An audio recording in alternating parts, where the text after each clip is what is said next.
Oke, selamat siang semuanya, Bapak Ibu, dan juga teman-teman dari Tes Bakat Indonesia. Terima kasih sudah hadir untuk mengikuti webinar di siang hari ini. Kita tes dulu yuk, coba teman-teman yang hari ini jam 1 siang tadi sudah mengikuti tes gratis bersama Miss Anita dan Miss Felicia di ruang breakout room, boleh dong kasih reaction jempol. Nah, Kak Murni ingin tahu deh, berapa banyak nih tadi yang sudah mencoba tes minat bareng-bareng sama psikolog Tes Bakat Indonesia? Oh, banyak juga ya, ternyata ya. Oke, pasti tentunya teman-teman penasaran kan, hasilnya saya apa ya kodenya ya? Kalau saya tipe orang C, wah karirnya apa ya? Gitu. Nah, tentunya sebelum kita masuk sampai ke sesi yang seru tadi, kita juga akan mengundang para orang tua nih yang hadir di sini dan juga teman-teman harus buka wawasan juga. Kita juga harus kenali kira-kira karir-karir atau jurusan-jurusan apa yang tentunya punya prospek yang baik di era digital saat ini, ya kan? Nah, jadi pastikan teman-teman ajak orang tua, ayah, ibu, papa, mama untuk join in ke webinar yang akan kita segera mulai pagi ini. Siang ini ya. Oke, yuk kita kenalan terlebih dahulu Bapak Ibu, perkenalkan nama saya dengan Murni. Saya akan jadi moderator ya dan juga MC dari webinar hari ini. Tentunya nanti di akhir sesi kita juga akan ada bagi-bagi door prize. Kita juga mau ada buka breakout room lagi buat Bapak Ibu yang masih penasaran dan mau tanya-tanya sama para psikolog kami. Ataupun benar-benar mau tanya tentang program tes kita nih, karena kita juga menawarkan diskon spesial banget buat teman-teman yang daftarnya hari ini. Oke, kalau tadi teman-teman sudah mencoba tes gratis, nah aku share sedikit ya, siapa itu Tes Bakat Indonesia dan apa sih yang kami lakukan selama ini. Nah, mungkin nama ini sudah tidak asing ya di telinga Bapak, Ibu, dan teman-teman sekalian. Betul, karena namanya Tes Bakat Indonesia, kami sekarang sudah berdiri 10 tahun di Indonesia, yang awalnya adalah dibentuk oleh para psikolog, praktisi di bidang pendidikan, dan para trainer yang benar-benar punya satu hasrat yang sama nih. Kita tuh pengen banget bantu generasi muda atau bangsa Indonesia mengoptimalkan potensi dirinya. Nah, caranya salah satunya adalah lewat tentunya tes bakat ya, atau mungkin sering dikenal dengan istilah tes penjurusan. Nah, over the years banyak sekali prestasi yang juga sudah kami raih dan mungkin Oh, bisa bantu lebih dari 300.000 keluarga dan lebih dari 200 institusi, baik itu sekolah, universitas, dan juga institusi swasta dan negeri lainnya. Nah, Bapak dan Ibu coba cek next. Nah, ya, nah kenapa sih Tes Bakat Indonesia tuh bisa dibilang jadi salah satu tempat penjurusan yang favorit banget buat keluarga-keluarga di Indonesia? Karena memang Tes Bakat Indonesia memberikan hasil yang seakurat itu loh, gitu. Kita klaim kita punya akurasi yang sampai mencapai 90% lebih, bahkan kita kasih garansi uang kembali buat Bapak Ibu yang mengikuti program kami.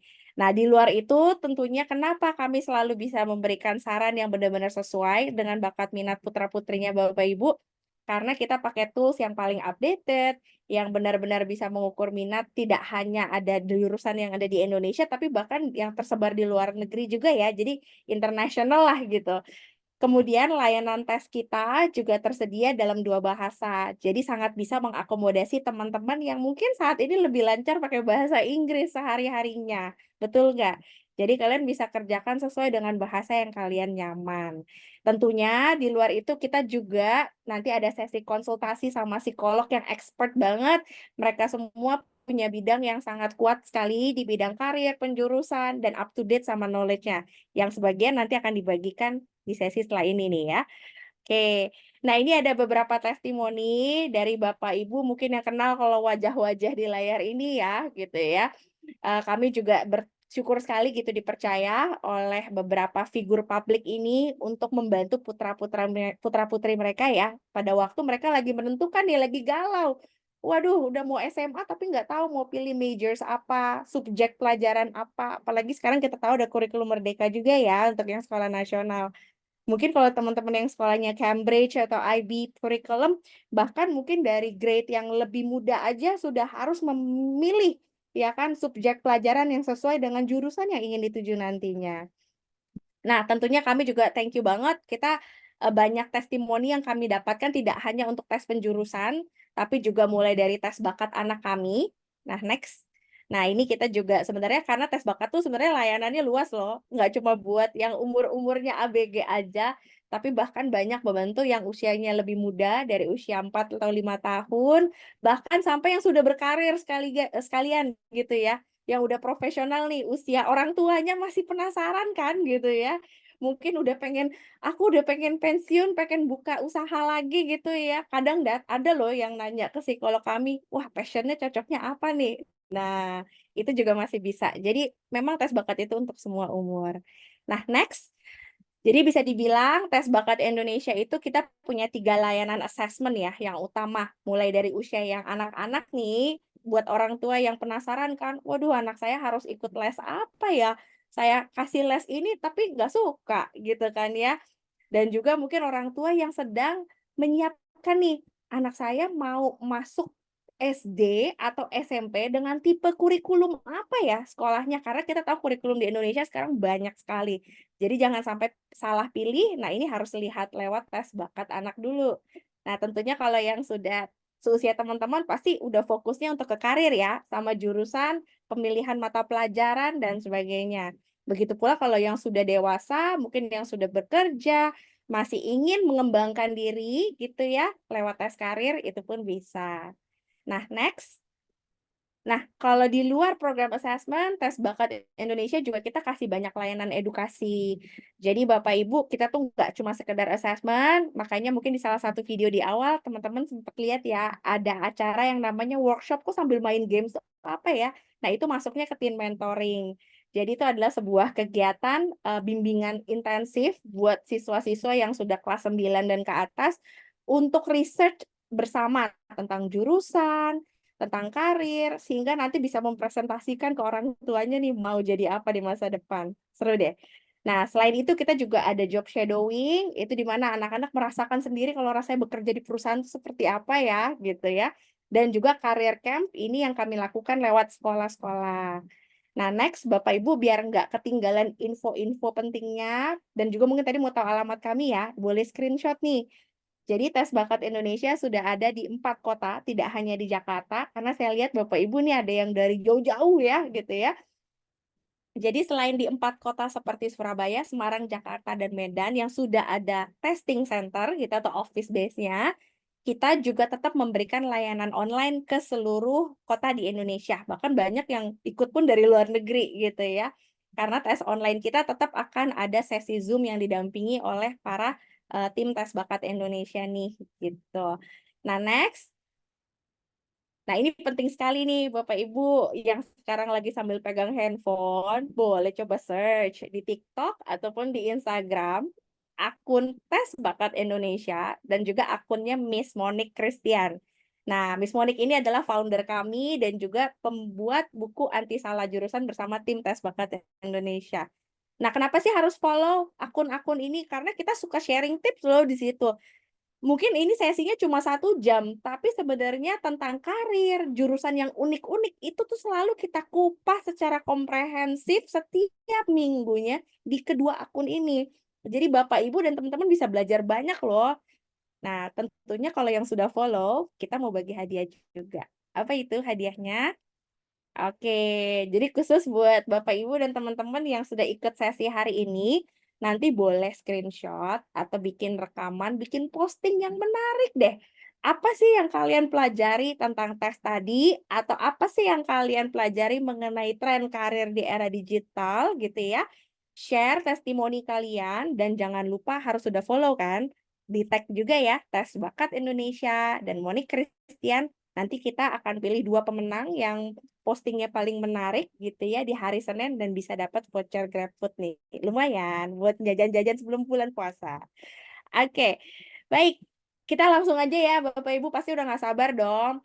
Tadi kan juga mungkin putra-putrinya ada yang sudah ngikutin free test terus kayaknya udah penasaran, aku kalau tipe S tuh pekerjaannya apa ya gitu ya. Atau mungkin Bapak Ibu sering dengar kan ya, wah udah era digital kayaknya kita semua harus kuliahnya computer science. Nah, apa itu benar? Nanti Miss Anita yang akan banyak sharing tips dan juga buka wawasan Bapak Ibu semuanya.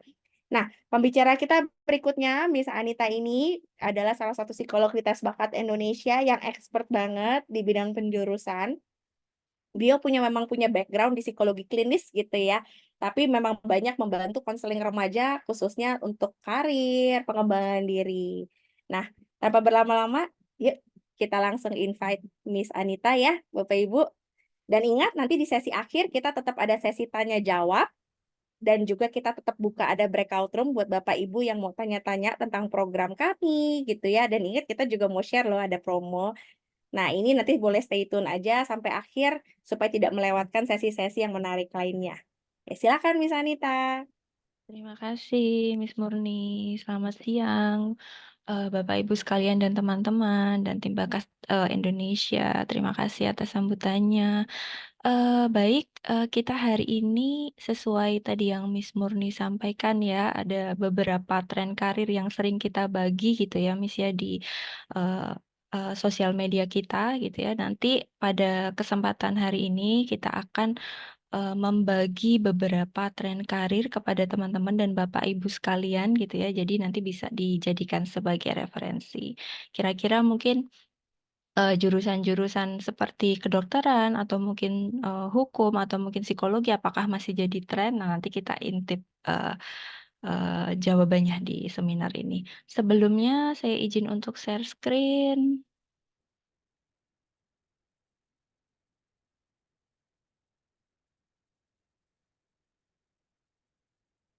Oke, sebelum kita masuk materi, kita nonton video singkat terlebih dahulu ya, Bapak Ibu.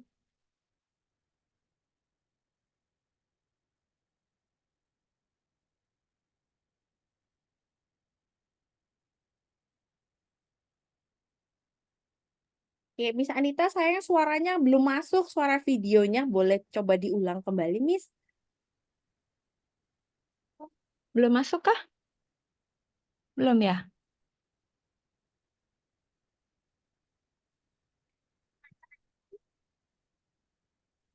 Oke, saya ulang lagi ya.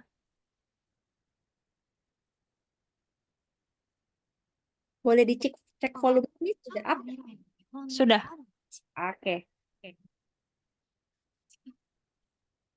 IoT や AI 技術によって叶えられるソサエティ5.0の社会です。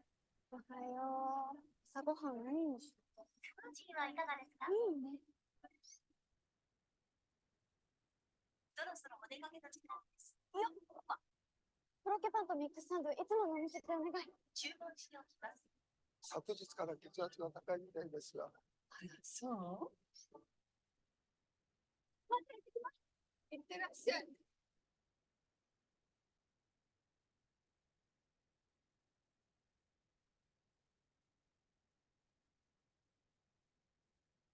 はい、これ。ありがとう。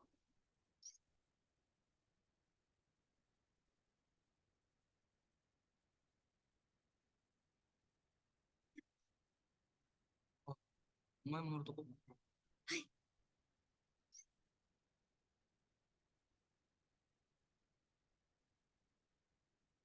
未来が楽しみでしょ。なんか言った？なんでもない。Iya. Bentar. Kita langsung aja.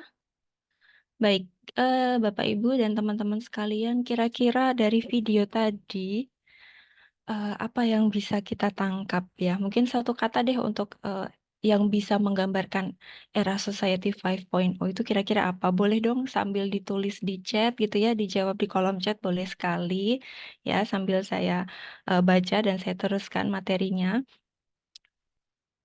Ada nggak ya ini yang jawab di chat? Oh, belum ada. Otomatis, oke canggih, ya betul sekali.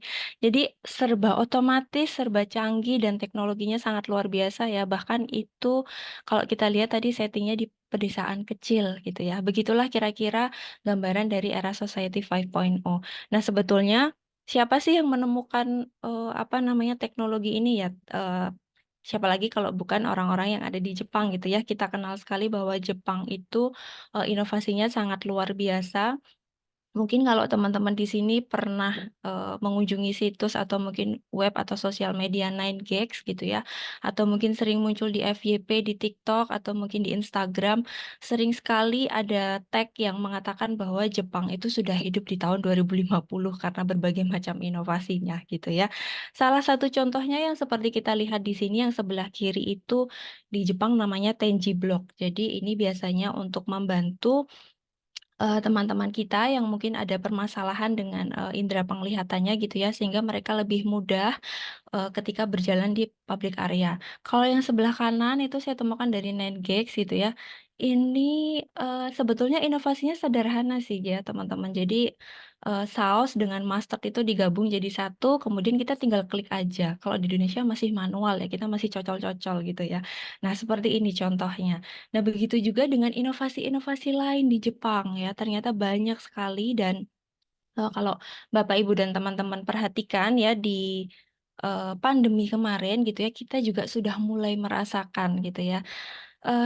Contohnya di area kesehatan, sekarang kita kalau misalnya pengen, konsultasi gitu ya ke dokter, kita nggak perlu lagi jauh-jauh untuk ke klinik gitu, lagi males, lagi mager, tapi, rasanya kok badannya nggak enak, beberapa hari kok nggak sembuh-sembuh gitu ya.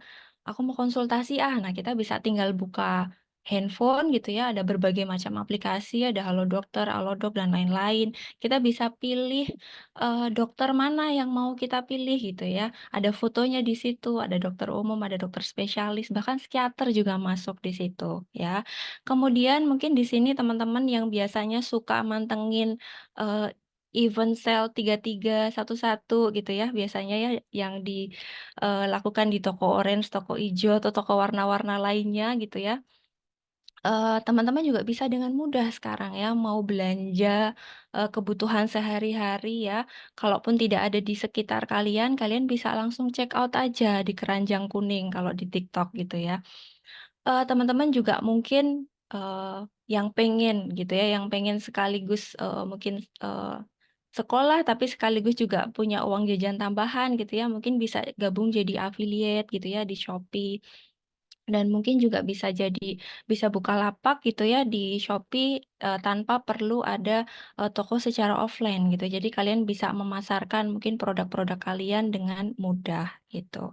Kemudian kalau di area pendidikan, kita juga sudah mengalami ini gitu ya sejak di, era pandemi kemarin sampai sekarang pun. Contohnya sekarang ini kita bisa belajar bareng-bareng melalui media Zoom, sedangkan, Bapak, Ibu, dan teman-teman ada di belahan Indonesia di mana gitu ya, Mas, ya, banyak ya mungkin ada yang dari Surabaya, Jakarta, dan lain sebagainya gitu ya, dan teman-teman juga bisa belajar dari berbagai macam platform. Sekarang gampang sekali nemuin kelas-kelas, mungkin kelas, bahasa Inggris atau mungkin kelas digital marketing gitu ya, kelas-kelasnya banyak sekali dibagikan. Atau mungkin teman-teman yang punya jiwa-jiwa introvert, tapi pengen juga bersosialisasi secara virtual gitu ya, teman-teman bisa, ada website ya, namanya itu studytogether.com, mungkin teman-teman nanti bisa coba. Jadi di situ teman-teman bisa login, bisa belajar tidak hanya dari, teman-teman yang ada di Indonesia, tapi di seluruh dunia gitu. Jadi bisa sambil belajar secara virtual, bisa mantengin teman-teman yang lain dan berkenalan juga di situ. Nah, sebetulnya tujuannya apa sih era Society 5.0 ini ya? Tujuannya tidak lain adalah untuk pemerataan, dalam artian, teman-teman yang tadi ya, seperti di video tinggalnya itu di era pedesaan, tentunya akhirnya juga bisa merasakan kecanggihan dari teknologi di era ini, ya, seperti itu. Sehingga tidak ada lagi, adanya kesenjangan. Nah, kemudian kalau bicara mengenai karir gitu ya, seperti, jurusan yang banyak sekali ya, ada 1.800 jurusan di dunia, tentunya juga perkembangan karir itu juga selalu ada gitu ya. Sehingga kita juga perlu untuk, mengupdate ya, memberikan diri kita ilmu tambahan gitu ya, untuk bisa tahu tren-tren karir apa sih sebetulnya saat ini dan, bekal-bekal apa yang perlu aku siapkan gitu ya. Kira-kira tren-tren karir ini masih cocok gak ya dengan potensi dan bakatku? Nah, kita akan, bahas secara satu per satu gitu ya bersama-sama. Nah, ini ada dua kelompok ya di bidang teknologi dan non-teknologi. Nanti akan saya bahas satu-satu. Yang pertama kita ketemu yang namanya web developer. Web developer itu pasti teman-teman kalau misalnya lagi search eh, artikel atau mungkin apa namanya bahan eh, buat bikin paper dan lain sebagainya gitu ya, itu pasti ketemu sebuah web gitu ya. Sehingga tugas dari seorang web developer ini adalah ya tidak lain tidak bukan adalah mendesain sebuah website gitu ya. Bisa mendesain dari awal ataupun dia mengembangkan sebuah situs atau web. Nah, minat yang perlu kita penuhi ya tentunya adalah di bidang IT gitu ya, karena eh, dunia web developer tentunya akan membuat banyak coding gitu ya, dan tentunya kita harus suka menganalisis. Kenapa? Karena gimana caranya supaya web tersebut itu menarik, bisa dikunjungi oleh berbagai macam orang, tidak hanya berkunjung satu kali gitu ya, dan itu butuh analisa yang mendalam dan butuh kreativitas dalam mendesain websitenya itu supaya menarik gitu ya. Kalau kita jualan online gitu ya, katalog-katalognya bagus gitu ya, dan websitenya juga menarik untuk dikunjungi lagi, seperti itu. Kemudian Nah, di dalam karir web developer ini itu terbagi jadi dua, teman-teman dan Bapak Ibu sekalian. Ada yang namanya front end developer. Front end developer ini itu yang mendesain apa namanya tampilan webnya, ya. Jadi kalau mungkin Bapak Ibu atau teman-teman pernah mengunjungi situs mungkin situs apa ya pakaian gitu ya, di situ kan pasti selain katalog produknya yang menarik ya, letak-letak dari apa namanya desainnya, tombolnya segala macam gitu ya, warna dari desain websitenya itu. Nah, itulah tugas dari seorang front end developer.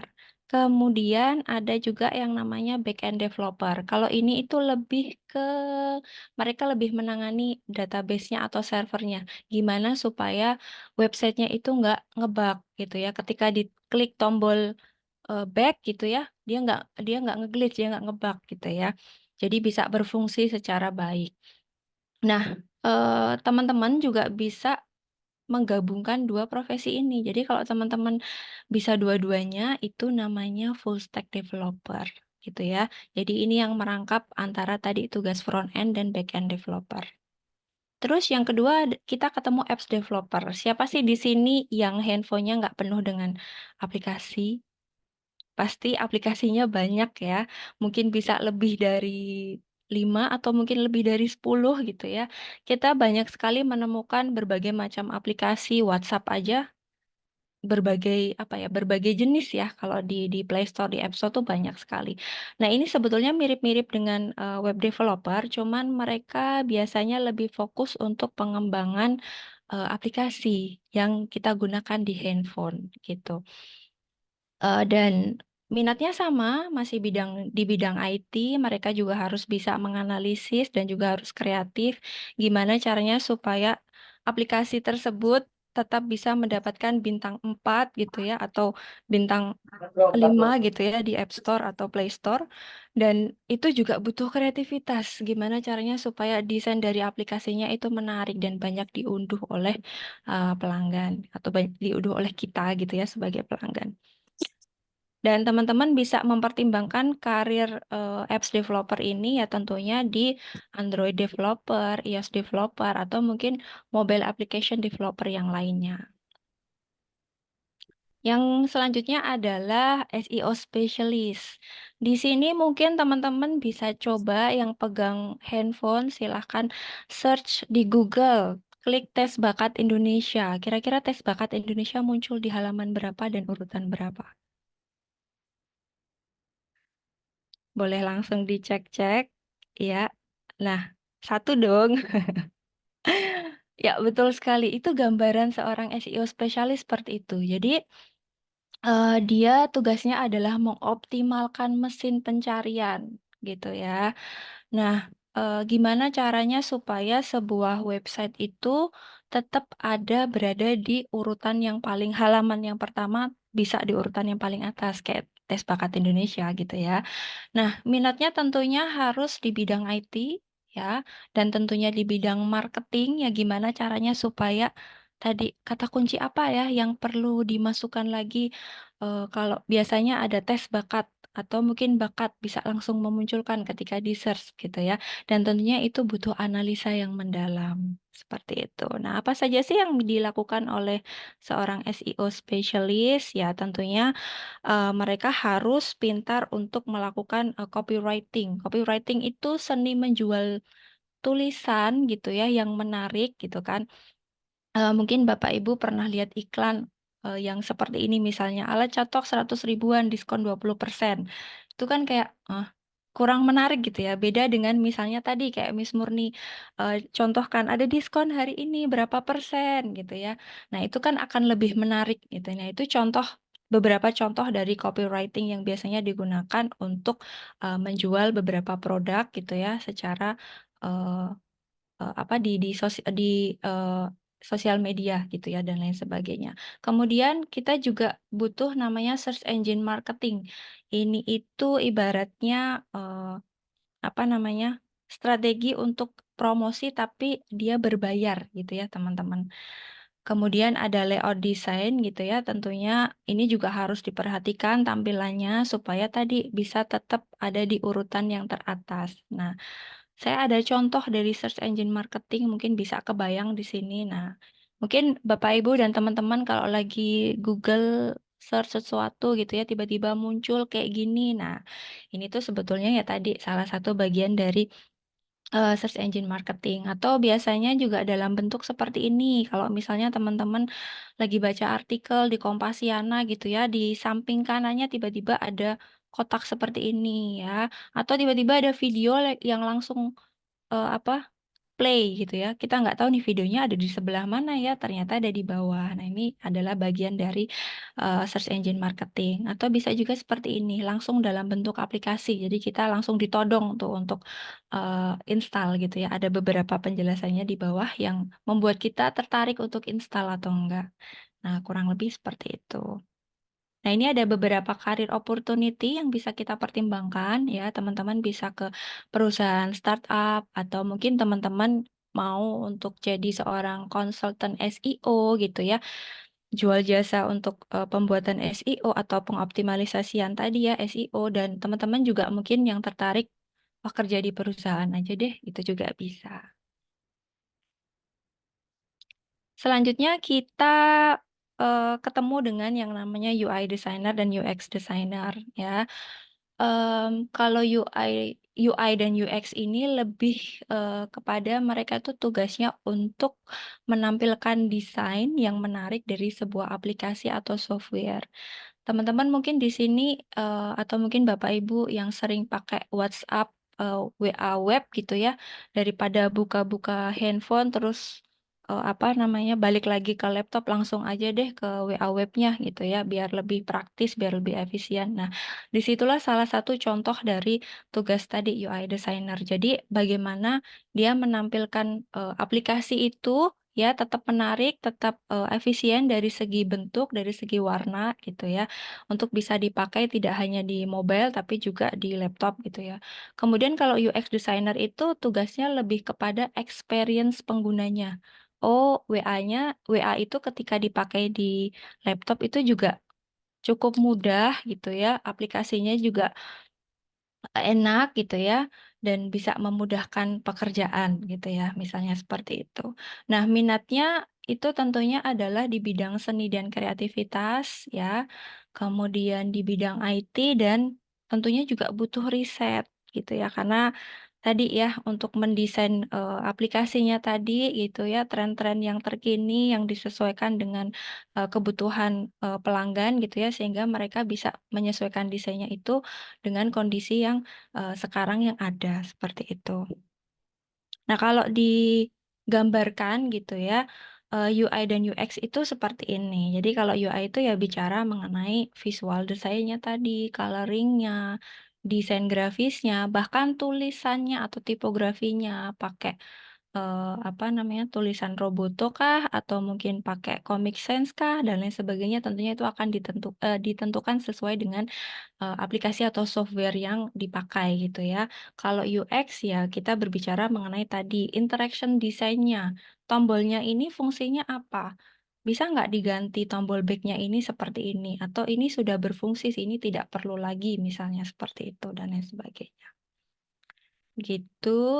Nah, kalau berkaitan dengan lowongan pekerjaan UI dan UX designer ini pada tahun 2019 itu bertambah sebanyak 6.800. Jadi ini bisa dikatakan prospek yang cukup menjanjikan gitu ya Bapak Ibu, karena kalau diukur dari gajinya juga cukup lumayan gitu ya. Tentunya ini juga dibutuhkan pengalaman kerja atau jam terbang yang tinggi gitu. Biasanya juga kelas UI UX ini juga dibuka ya untuk umum di bootcamp gitu ya. Bisa untuk dicoba nanti ya dilihat-lihat. Oke, selanjutnya kita ke data science. Nah, data science itu biasanya dipakai oleh perusahaan-perusahaan ya, seperti yang kita tahu, kemajuan teknologi yang sekarang ini tentunya menuntut para pelaku bisnis gitu ya untuk tetap berkompetisi ya, supaya produk mereka itu tetap relevan dengan perkembangan yang ada.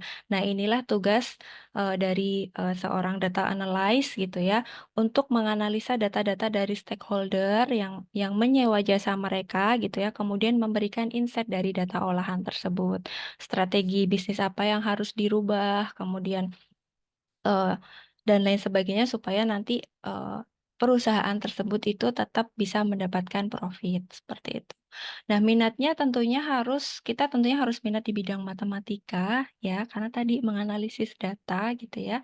Dan kita juga harus tahu perkembangan ekonomi yang saat ini dan tentunya kita juga harus familiar dengan teknologi informasi dengan IT. Nah, ini beberapa karir optionnya yang bisa dijadikan contoh ya. Tadi data analyst atau mungkin data engineer gitu ya. Oke. Selanjutnya adalah robotic engineer. Mungkin di sini yang lebih familiar mungkin mami-mami gitu ya. Yang mungkin sering nonton apa namanya produk-produk terbaru untuk pembersih rumah tangga gitu ya. Dulu kalau vacuum cleaner itu kan besar bentuknya, terus harus dibawa kemana-mana agak ribet gitu ya. Sekarang udah ada robot vakum gitu ya. Nah, ini salah satu contoh produk dari yang dihasilkan dari karir robotic engineer. Jadi tugasnya ya tadi merancang, membangun suatu sistem elektronik ya, yang tadi yang awalnya manual jadi otomatis gitu. Nah, minatnya tentu butuh minat di bidang komputer dan elektronika dan di bidang matematika dan tentunya desain karena tadi memikirkan gimana supaya vacuum cleaner yang seperti itu modelnya tinggal bentuknya kecil, bentuknya lingkar, tinggal dipencet muter sendiri gitu ya. Tentunya kan itu butuh apa namanya analisa dan eh, kemampuan untuk mendesain gitu ya yang menarik supaya banyak orang yang tertarik untuk membeli produknya. Oke, yang selanjutnya ada cyber security. Siapa di sini yang tahun 2022 kemarin sempat eh, kenalan dengan Bjorka yang heboh banget ya, tidak hanya di beberapa sosial media gitu ya, sampai banyak orang yang membicarakan ini siapa sih sebetulnya si Bjorka? Kayaknya orang Indonesia deh, enggak deh, kayaknya orang luar gitu ya. Banyak sekali yang membicarakan gitu ya, karena si Bjorka ini sempat membobol data-data di Indonesia gitu ya, data-data PLN, data-data SIM card, data-data IndiHome gitu ya. Ya sebetulnya ini tuh masih masuk klasifikasi yang belum, kalau dibilang cukup serius, sebetulnya cukup serius ya karena ini juga membahayakan gitu ya. Nah, disinilah tugas dari apa tadi seorang cyber security gitu ya, untuk bisa melindungi sistem jaringan dan program dari kejahatan digital gitu ya. Dan tentunya minat-minat yang harus dipenuhi ya selain di bidang IT, mereka juga harus paham terkait cyber law ya, terkait kejahatan di dunia cyber ya, terkait mungkin penipuan, peretasan itu seperti apa, cyber stalking, cyberbullying ya. Nah, kemudian untuk itu mereka juga harus bisa menganalisis ya dan melakukan investigasi secara mendalam. Ya, kira-kira ada celah apa sih dari IndiHome kok bisa sampai data-datanya itu bisa bocor dan ini terjadi nggak cuma sekali dua kali. Nah, itu kan butuh analisa dan butuh investigasi yang mendalam. Nah, ini beberapa contoh apa namanya eh yang biasanya rentan gitu ya dengan tadi peretasan, dengan hacker gitu ya. Mungkin teman-teman di sini pernah sering dapat WhatsApp gitu ya, WhatsApp link gitu ya. Kalau sekarang mungkin kalau link sih lebih familiar ya. Kalau dulu itu cuma sekadar link, kalau sekarang biasanya berbentuk aplikasi. Yang terbaru itu undangan pernikahan, ya teman-teman, undangan pernikahan digital, tapi mengandung malware. Ya, karena modelnya bentuknya itu aplikasi sebetulnya. Sedangkan kita kan kadang nggak ngeh ya, oh ini undangan diklik aja. Tapi ternyata itu bukan bentuk PDF, tapi bentuk aplikasi gitu ya. Sehingga itu secara otomatis bisa ngehack data-data yang dipunyai dari orang yang ngeklik itu tersebut gitu ya. Jadi itu kan sungguh membahayakan ya di sini juga. Inilah peran dari seorang cyber security. Nah, untuk opsi karirnya beberapa ada security engineer, ada security analyst tadi ya. Kemudian kalau kita berbicara mengenai penghasilannya di bidang cyber security, ya tentunya berkisar jutaan sampai puluhan juta rupiah per bulan gitu ya, tergantung dari jam terbangnya. Karena kan tadi tingkat kesulitan untuk ngalahin si hackernya gimana cara ngalahin Bjorka biar nggak bisa nembus data-data kita lagi. Nah, itu kan butuh analisa yang mendalam gitu ya, sehingga bayarannya pasti nggak murah gitu. Oke, kita lanjut. Ini di game ya. Siapa di sini yang masih suka main Dota atau mungkin yang masih suka main Minecraft gitu ya? Ternyata game-game itu tidak hanya bisa kita mainkan saja ya. Ternyata ada beberapa bidang karir gitu ya di dunia game ya yang mana kita bisa terlibat. Jadi mungkin yang teman-teman kemarin-kemarin hanya sekedar hobi apa namanya main game bareng-bareng temennya gitu ya. Sekarang teman-teman bisa tuh mempertimbangkan kira-kira hobi saya ini atau ketertarikan saya ini bisa nggak ya diteruskan untuk jadi sebuah profesi gitu ya. Tentunya minatnya juga harus berminat di bidang game ya. Teman-teman harus tahu kalau kita bicara game kan banyak sekali jenisnya ya. Game yang di aplikasi atau mungkin game yang di PC dan jenis-jenisnya juga banyak sekali gitu ya. Dan tentunya teman-teman juga harus familiar dengan komputer dan teknologi dan tentunya harus kreatif gitu ya. Kalau kita bicara game di dalamnya kan pasti banyak sekali apa namanya hal-hal yang berkaitan dengan kreativitas gitu. Nah, ini karir optionnya mungkin teman-teman yang tertarik di bidang seni di menggambar atau mungkin mendesain apa tokoh-tokoh di dalam dunia gamenya gitu ya. Bisa jadi game artis atau animator. Atau mungkin teman-teman yang tertarik untuk mendesain plot dari cerita dari gamenya gitu ya. Di misi-misi Counter-Strike ada berapa misi? Misi pertama harus bagaimana desainnya, plotnya bagaimana. Nah, itu kan teman-teman bisa tuh masuk ke situ.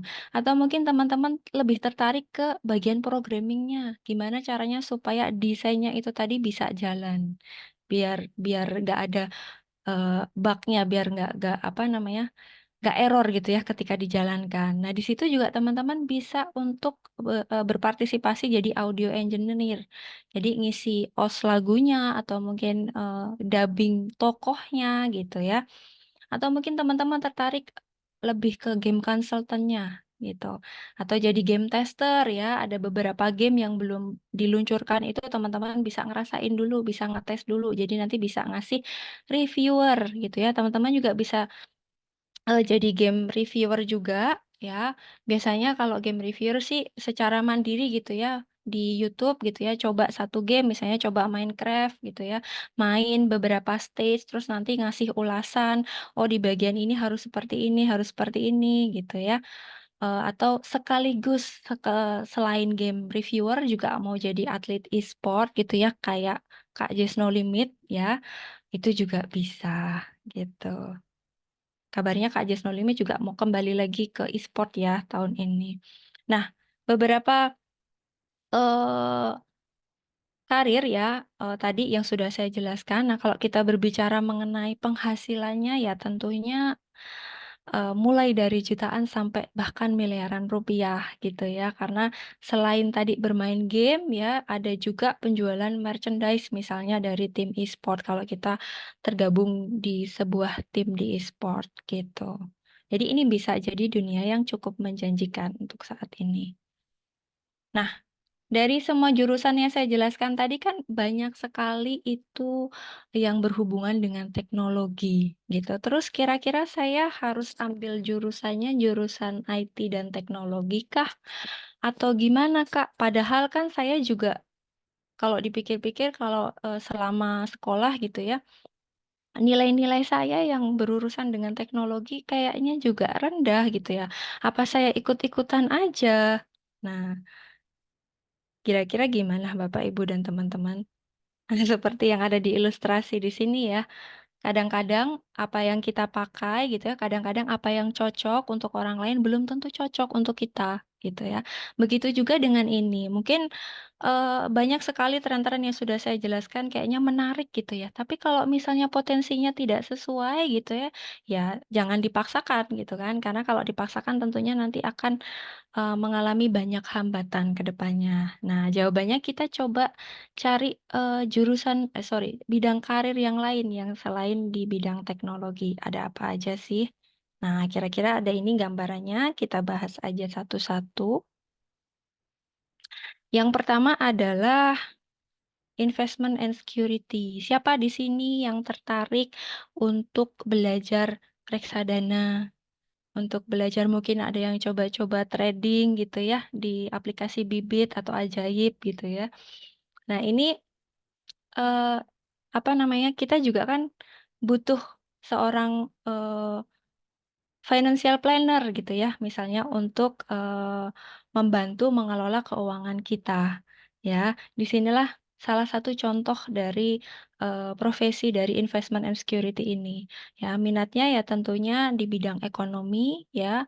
Harus juga tadi suka menganalisa kira-kira investasi yang menjanjikan saat ini itu apa. Kira-kira kalau ada klien yang datang, misalnya teman-teman jadi financial planner gitu ya. Kira-kira investasi apa yang baik untuk pemula? Oh, mungkin reksadana dulu deh, Kak, gitu. Jangan langsung trading karena itu beresiko, misalnya seperti itu. Dan tentunya teman-teman juga harus oke gitu ya nilainya di area matematika gitu.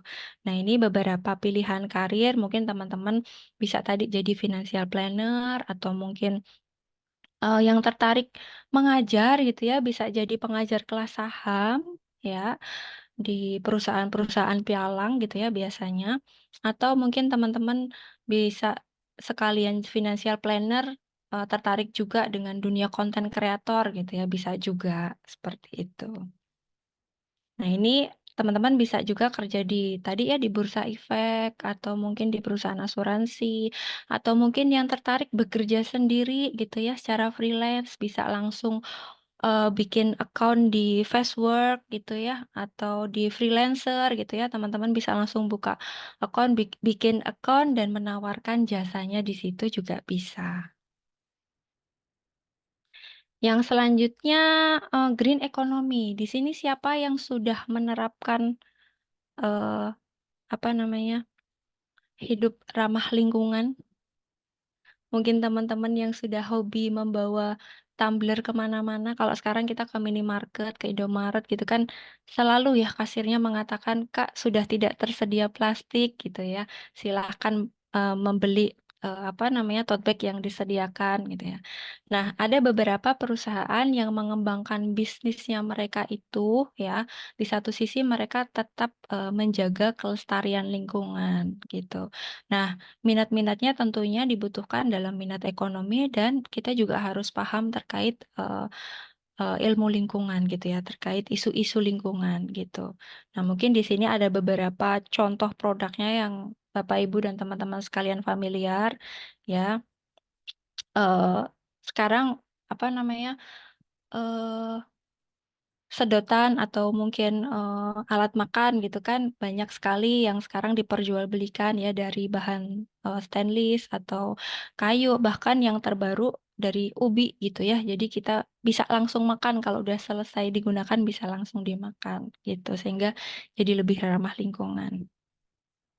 Kemudian yang selanjutnya adalah digital business ya. Digital business itu kalau teman-teman tertarik untuk merancang, untuk menjalankan bisnis yang berbasis digital ya.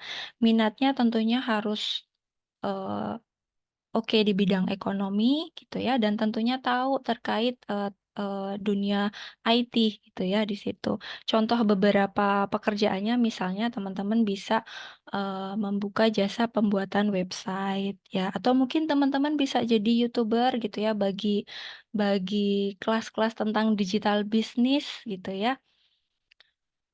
Atau juga mungkin buka jasa desain grafis dan lain-lain. Nah, ini contoh karirnya tadi ya, yang beberapa sudah saya sebutkan, ya. Kemudian, kalau kita berbicara mengenai prospek, di Indonesia itu sudah masuk top 3 yang paling banyak mengunduh aplikasi. Ya, di sini mungkin teman-teman bisa cek nih, kalau mungkin secara tidak sadar mengunduh banyak aplikasi. Ada berapa aplikasi itu di handphonenya, gitu ya. Nah, pada tahun 2020, transaksi e-commerce di Indonesia juga mencapai sampai 130 miliar pada periode 2021 gitu ya, sehingga ya ini bisa dijadikan sebagai opsi karir yang cukup menjanjikan. Nah, selanjutnya kalau kita tadi bicara terkait teknologi gitu ya. Teknologi itu sekarang kita familiar dengan adanya sosial media ya. Dan di sosial media kita bisa selain membuat konten, kita juga sekaligus bisa untuk membuat bisnis gitu ya dari konten tersebut.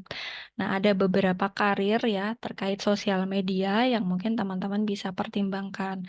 Nah, untuk minatnya tentunya kita butuh minat di area seni dan kreativitas. Karena jadi seorang konten kreator itu kan tidak hanya sekedar jual foto atau video saja gitu ya. Kita juga harus kreatif gimana caranya menjual sebuah produk gitu ya supaya menarik gitu.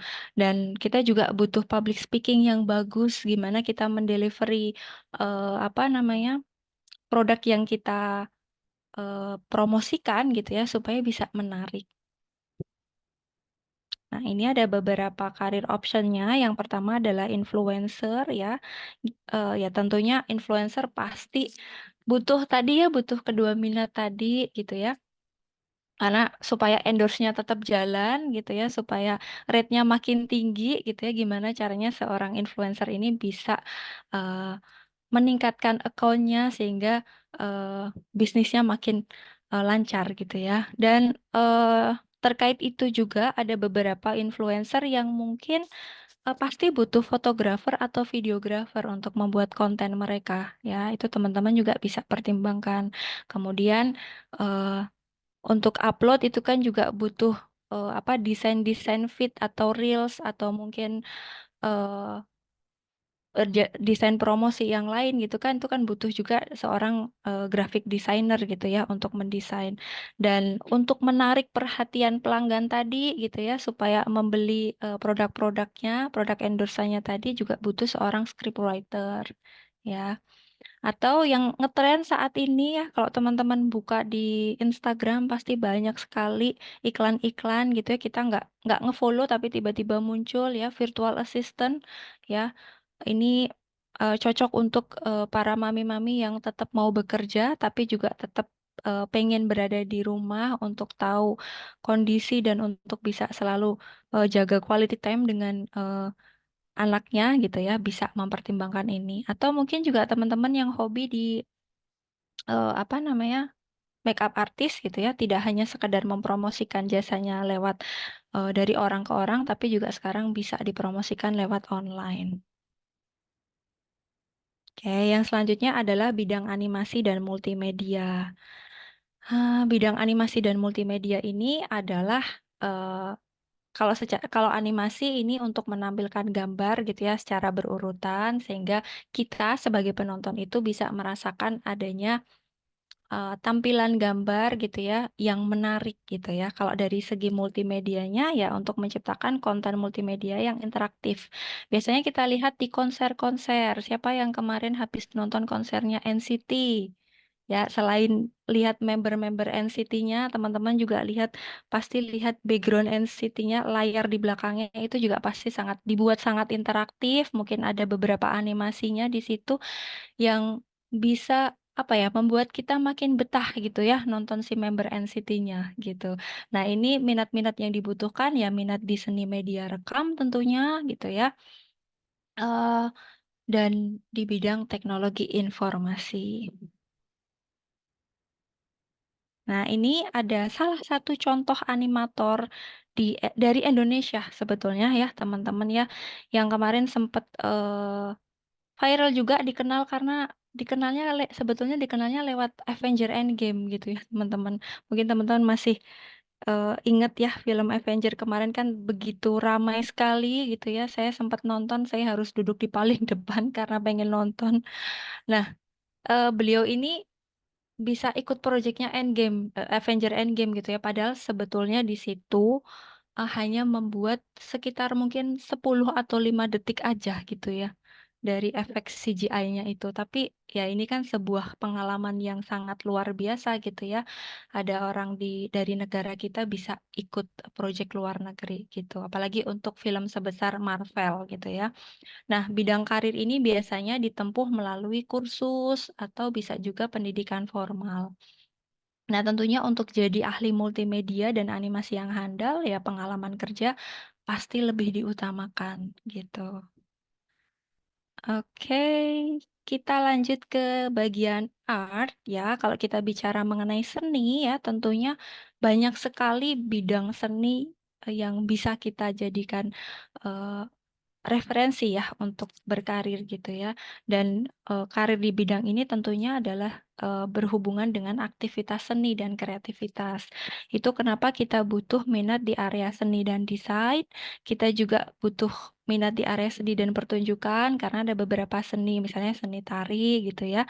Itu juga kita butuh minat di situ dan seni media rekam, misalnya tadi videografer dan lain sebagainya. Ini ada beberapa karir option yang bisa teman-teman pertimbangkan gitu ya.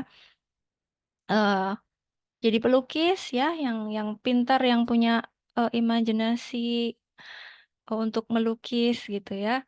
Kayak mau jadi kayak Van Gogh gitu kan, boleh ya untuk menggeluti dunia lukis gitu ya. Atau mungkin teman-teman yang pintar nyanyi, yang mau jadi musisi juga boleh. Atau fotografer, desainer, atau mungkin teman-teman yang tertarik di dunia acting gitu ya. Atau tadi eh, apa namanya suka banget ngedance gitu ya. Mungkin ada teman-teman yang sekalian mau jadi konten kreator, fokusnya ke dance, mau memperkenalkan tarian tradisional ke dunia gitu ya. Apalagi kalau sekarang kan gampang banget ya untuk memperkenalkan hal-hal yang berbau Indonesia. Kita tinggal upload aja di TikTok, nanti banyak yang nonton FYP. FYP-nya bisa sampai ke luar negeri gitu ya. Jadi orang-orang bisa lebih mengenal budaya kita gitu. Kemudian kemarin juga yang sempat booming ini dari Semarang, si Gozali ya, NFT kreator gitu ya. Ini itu non-fungible token gitu ya. Jadi sebetulnya karyanya itu berupa ini, Bapak, Ibu, dan teman-teman, berupa desain seperti ini atau mungkin berupa video klip, foto, musik gitu kan. Nah, kebetulan si Gozali ini eh, membagikan fotonya setiap hari gitu ya, dan ternyata laku gitu ya di NFT. Kalau sekarang sih satu NFT sekitar 380 ribuan. Kalau dulu si Gozali ini bisa tembus puluhan juta satu NFT-nya. Jadi bayangkan tuh berapa uangnya gitu ya. Oke. Yang selanjutnya adalah culinary arts. Kenapa ya kok culinary arts bisa jadi tren ya gitu ya. Jadi ternyata di bagian kulineri ya kita jadi seorang chef itu kalau misalnya kita ke restoran bintang 5 gitu ya. Chefnya itu tidak hanya sekedar menyajikan makanan yang enak, tapi juga dengan presentasi yang bagus dan menarik gitu ya, teman-teman. Nah, di sini juga tentunya perlu minat kulineri, seni, dan komunikasi gitu ya. Kalau misalnya di film The Chef ya, teman-teman mungkin mungkin familiar, mungkin bisa di-search nanti di film The Chef gitu kan, dia buka restoran secara personal, ada orang-orang yang memang eksklusif diundang. Nah, di situ dia menjelaskan masing-masing dari menunya, kemudian filosofi dari menunya itu apa gitu ya. Atau mungkin teman-teman yang familiar dengan MasterChef gitu ya. Kalau mungkin dengan Reynold Purnomonya kurang kurang familiar, pasti teman-teman tahu si Arnold Purnomo. Jadi si Chef Arnold ini punya adik gitu ya yang kemarin sempat ikut MasterChef di Australia ya. Dan beliau ini kebetulan eh, apa ya keunggulannya gitu ya itu di bidang pastry gitu ya. Ketika ada tantangan-tantangan yang berhubungan dengan pastry, beliau bisa menyulap makanan itu sedemikian rupa gitu ya. Ada salah satu tantangan di satu episode dia diminta untuk bikin eh, apa gambaran imajinasi dari film Alice and the Wonderland ya. Waktu itu judulnya The Rabbit Hole. Jadi bener-bener kayak rabbit hole gitu ya. Ada bentuk kayunya, ada rabbitnya, tapi di situ bisa dimakan gitu ya, teman-teman. Contohnya seperti itu. Atau mungkin teman-teman pengen menjalankan bisnis di food and beverage juga bisa ya.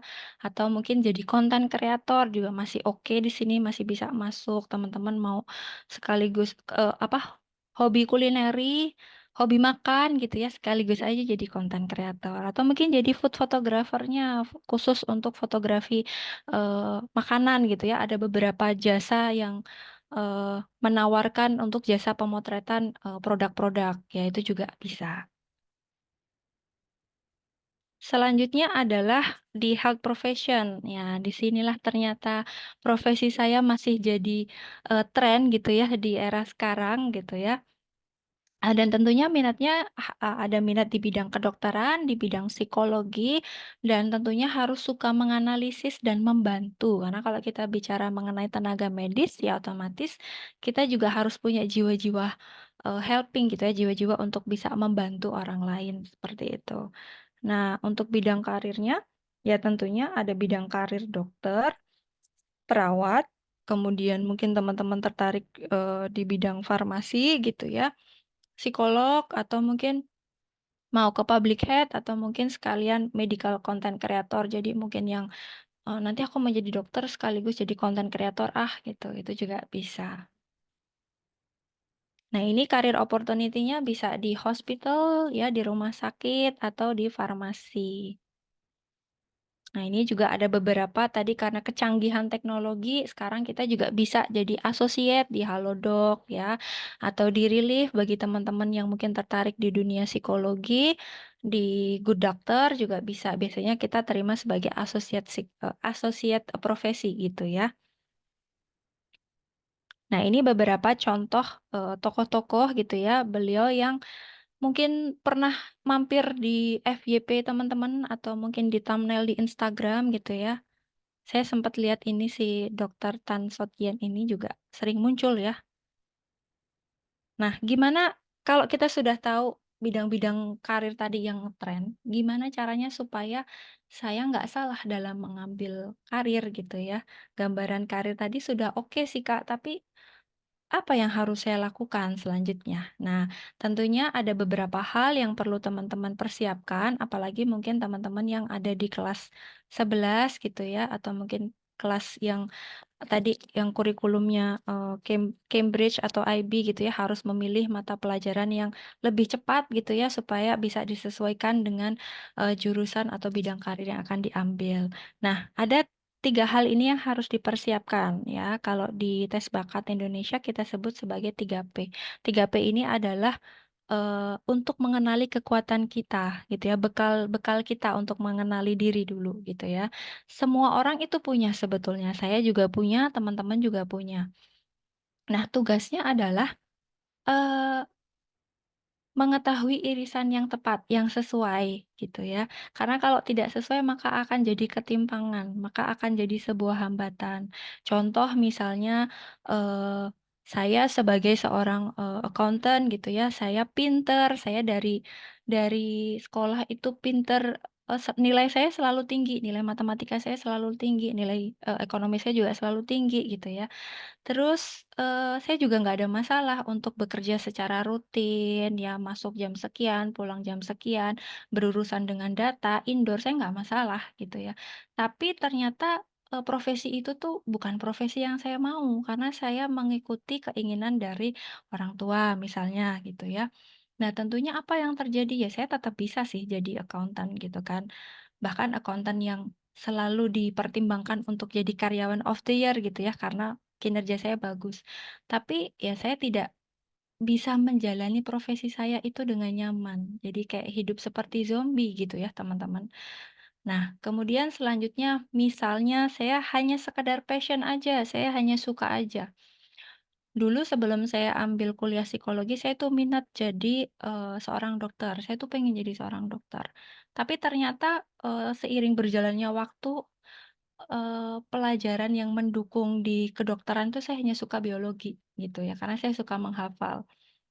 Saya memang kalau menghafal oke gitu ya, tapi untuk menghitung sendiri nilai matematika saya aja nggak pernah lebih dari 7 gitu ya, paling tinggi 7 mungkin gitu. Nah gimana kalau saya paksakan? Ya tentunya saya pasti akan mengalami kesulitan ya.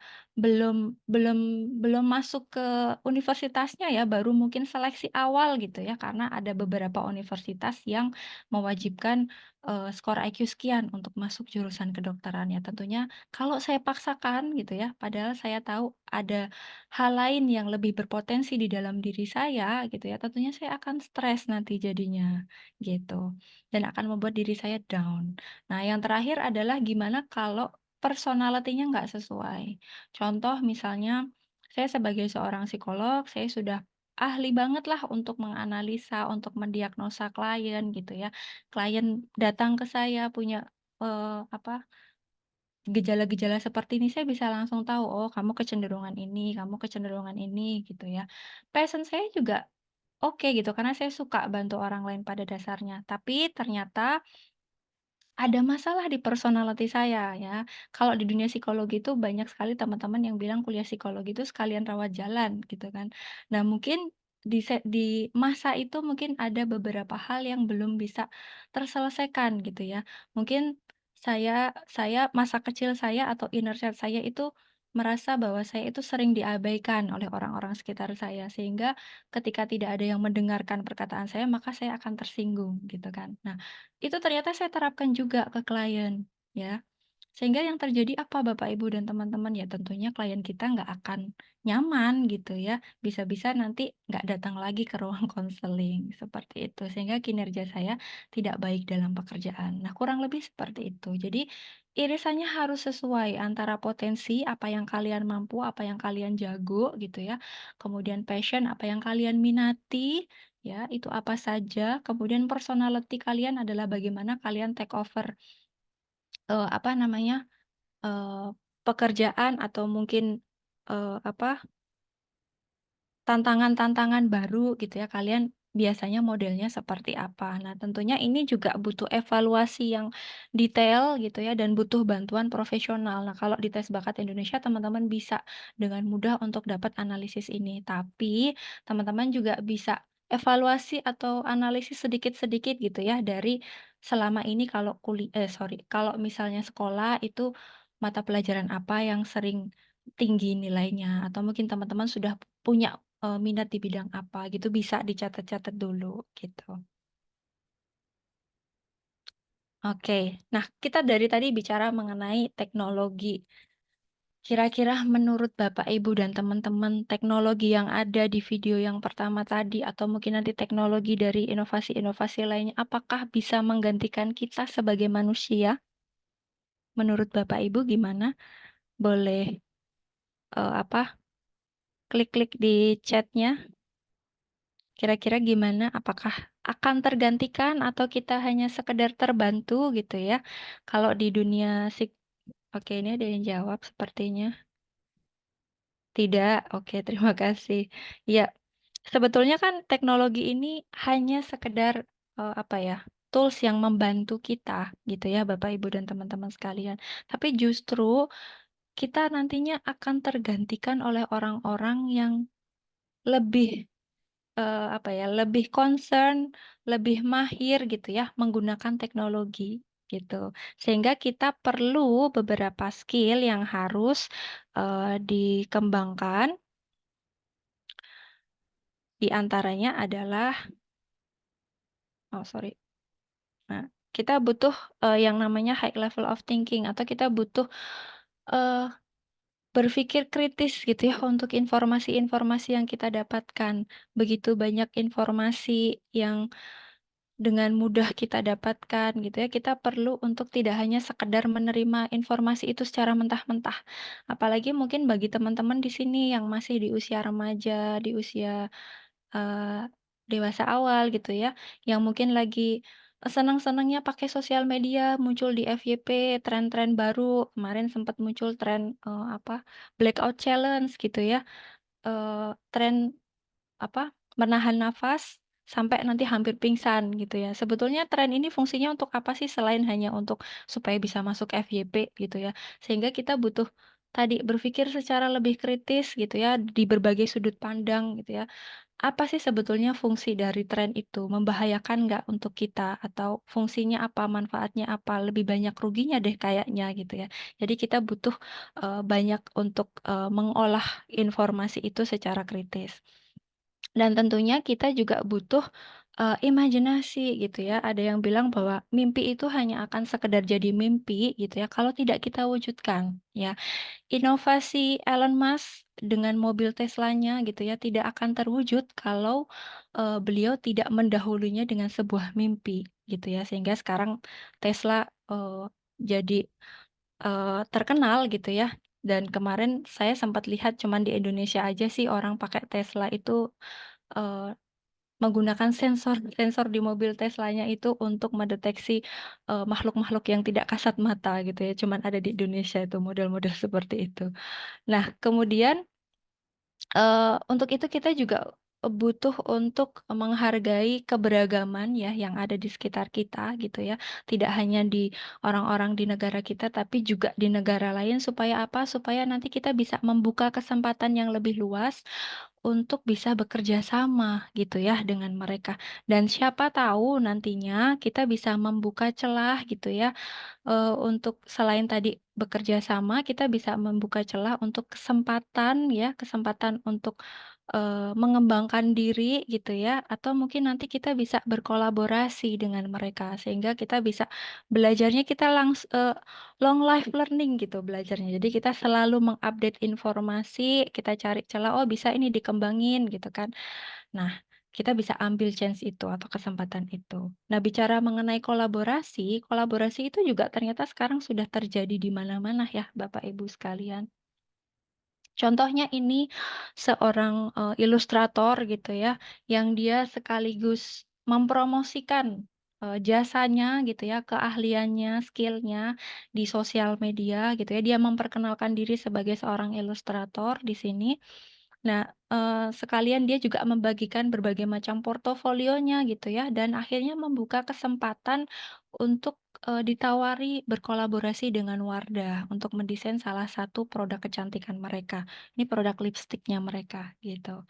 Bisa juga kolaborasi-kolaborasi lain, contohnya ini pasti teman-teman familiar deh dengan 2 orang ini, sering banget muncul, di FYP gitu ya, seorang selebriti chef gitu ya, sekalian aja jadi konten kreator. Dan juga kolaborasi-kolaborasi lain tentunya.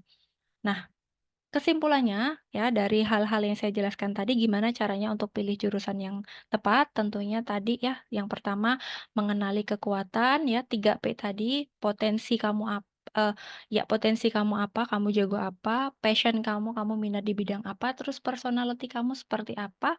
Kita juga harus selalu mau untuk membuka wawasan gitu ya dari berbagai macam informasi, dari berbagai sumber. Kemudian teman-teman ketika sudah melakukan ini, misalnya tadi saya sudah evaluasi tipis-tipis Kak, sudah saya catat. Teman-teman bisa tuh datang untuk konsultasi dan eksplorasi. Bisa ke guru BK, bisa ke psikolog gitu ya. Eksplorasinya bisa teman-teman lakukan dengan salah satu contohnya adalah melalui psikotes, tes minat bakat gitu ya. Yang salah satu contohnya bisa dilakukan di tes bakat Indonesia seperti itu. Oke, ini materinya saya sudah selesai. Kita langsung aja bahas hasil tesnya tadi ya, teman-teman. Silahkan dibuka kembali. Tadi sudah meranking ya di bagian yang paling bawah. Bisa dilihat di situ. Ya, kita simak satu-satu.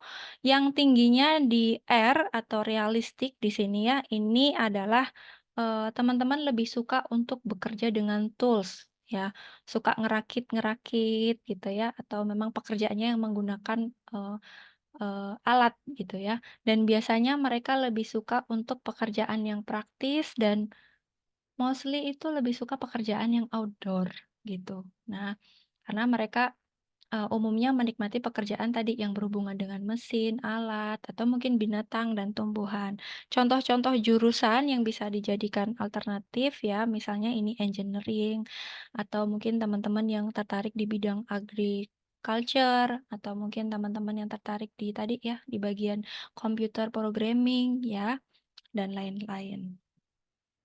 Kemudian yang selanjutnya adalah I yang tinggi di bagian investigatif. Kalau tinggi di bagian ini, kamu orangnya itu suka untuk memecahkan suatu problem, suka untuk menganalisa gitu ya. Jadi kalau terima informasi, nggak pengen untuk diterima mentah-mentah, pengen dianalisa dulu gitu ya.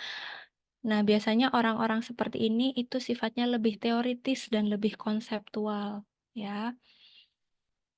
Di mana dibutuhkan ide atau pemikiran yang mendalam dari dibandingkan pekerjaan yang banyak melibatkan aktivitas fisik. Jadi mungkin cenderung lebih suka menggunakan kemampuan kognitifnya tadi ya untuk berpikir, untuk menganalisa. Nah, jurusan-jurusan yang bisa disarankan ya jurusan engineering masih bisa masuk di sini, kemudian finance, ya kalau di finance kan kita menganalisa data gitu ya. Kemudian di biochemistry ya, atau mungkin di psikologi itu juga bisa. Yang selanjutnya adalah di bidang art, artistik ya. Kalau kamu tertarik di bidang ini, kamu orangnya tentunya lebih ekspresif ya, lebih kreatif, imajinatifnya main gitu ya. Dan tentunya nggak nyaman untuk, sesuatu hal yang baku atau bersifat rutinitas gitu ya. Jadi lebih suka pekerjaan-pekerjaan yang sifatnya dinamis gitu. Dan kamu biasanya lebih, suka mengekspresikan diri dan perasaanmu, melalui berbagai aktivitas seni. Contohnya drama, musik, ya, bikin puisi gitu ya, lagi galau bikin puisi gitu ya, tulis puisi gitu. Kemudian, jurusan yang bisa disarankan ya di bidang musik, di bidang desain, atau mungkin teman-teman yang tertarik untuk mendesain, bangunan gitu ya, arsitektur gitu, atau mungkin, fotografi, atau hobi untuk bikin film-film pendek gitu ya, bisa di sinematografi. Yang selanjutnya adalah S atau social. Social ini kamu cenderung lebih suka untuk, bekerja dengan yang berhubungan atau berkomunikasi dengan banyak orang karena basic-nya kamu suka untuk membantu, untuk melayani gitu ya, sehingga kepribadian kamu pun cenderung memiliki empati dan kesabaran yang lebih gitu ya. Dan biasanya beberapa jurusan yang disarankan misalnya adalah public relation gitu ya, atau mungkin bagian pemasaran, advertising, atau mungkin jadi guru gitu, atau bisa juga, di bagian, psikologi atau mungkin travel. Yang selanjutnya adalah enterprising ya. Kalau enterprising ini sama sama juga suka untuk bertemu atau berkomunikasi dengan orang lain, tapi bedanya kalau di enterprising ini mereka lebih suka untuk, mempromosikan gitu ya, mempersuasif, mempromosikan jasa atau produk gitu ya, dan suka mempersuasif orang, seperti itu. Nah, biasanya mereka juga punya pribadi yang penuh ambisi gitu ya, penuh energi gitu ya, semangat gitu ya, dan suka berpetualang. Contoh, jurusan yang bisa disarankan di sini ada misalnya bisnis, marketing, atau bidang hukum ya, jadi lawyer gitu ya, atau mungkin teman-teman yang tertarik untuk jadi politikus gitu ya, itu juga bisa. Yang terakhir adalah konvensional. Kalau konvensional ini berkebalikan dengan, artistik tadi ya. Konvensional ini lebih suka hal-hal yang terstruktur, hal-hal yang prosedural, hal-hal yang sudah terstandarisasi dengan jelas gitu ya. Sehingga biasanya orang-orang ini bisa dilihat tuh Bapak Ibu dan teman-teman sekalian kalau kamu nggak suka rutinitasmu diganti gitu ya. Kalau tiba-tiba diganti Eee, kamu jadinya, kelimpungan gitu, "Ini gimana kok nggak sesuai jadwal, aku nggak suka, nggak nyaman," gitu ya, biasanya seperti itu. Dan bidang jurusan yang disarankan ada accounting, ada administration, atau mungkin teman-teman yang tertarik berkarir di bank gitu ya, itu juga bisa. Begitu. Oke, thank you. Saya kembalikan lagi ke Miss Murni. Oke, terima kasih banyak nih Miss Anita. Coba kita kirimkan emoticon love nih buat Miss Anita yang 1 jam lebih loh, jelasin banyak banget tadi karir-karir yang seru di era digital. Tentunya teman-teman harus membuka ini ya, semua wawasannya. Tadi seperti yang disampaikan Miss Anita, penting sekali untuk teman-teman ketahui tidak melulu profesi itu hanya di satu bidang saja. Kita harus tetap kembali melihat kelebihan diri kita juga ya. Kalau memang kalian cocok di bidang-bidang yang areanya terkait sama AI, tadi ya cyber security, UI UX design gitu ya silakan. Tapi ada juga loh, mungkin kalian dengan passion-nya di bidang art tetap bisa kok sukses di era digital dengan tidak lupa kan tadi ya, ada tipsnya. Sebenarnya skill-skill yang tetap harus diasah terlepas kamu tuh di bidang apapun. Oke, kita sambil masuk nanti sebentar lagi ke sesi tanya jawab. Mungkin Miss Valda bisa tayangkan dulu sedikit informasi buat teman-teman yang ada di sini. Oke. Nah, ini kita mau info buat teman-teman tadi yang mungkin terlambat masuk. Kita akan bagi-bagi door prize di Instagram Tes Bakat Indonesia.